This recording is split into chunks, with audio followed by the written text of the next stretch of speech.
Τι είναι αυτό? Ένα σπουργίτη.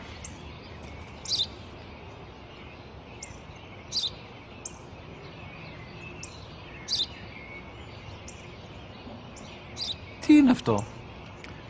Μόλις τώρα στο είπα, πατέρα, σπουργίτη είναι.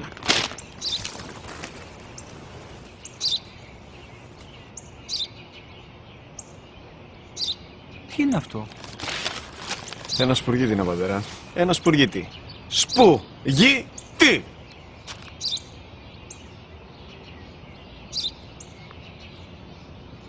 Τι είναι αυτό? Γιατί το κάνεις αυτό το πράγμα, μπορείς να μου πεις? Τόσες φορές σου είπα, είναι ένα σπουργίτη! Δεν το καταλαβαίνεις!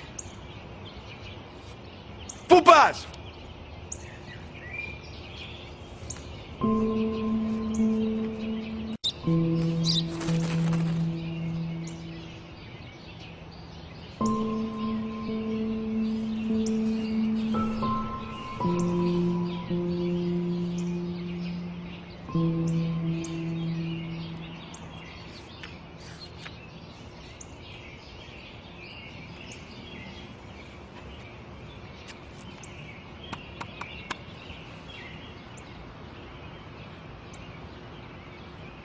Δυνατά.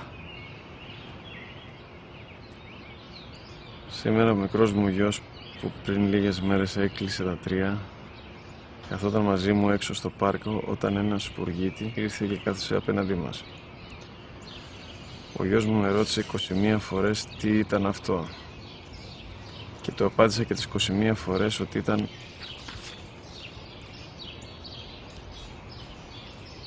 ένα σπουργίτη.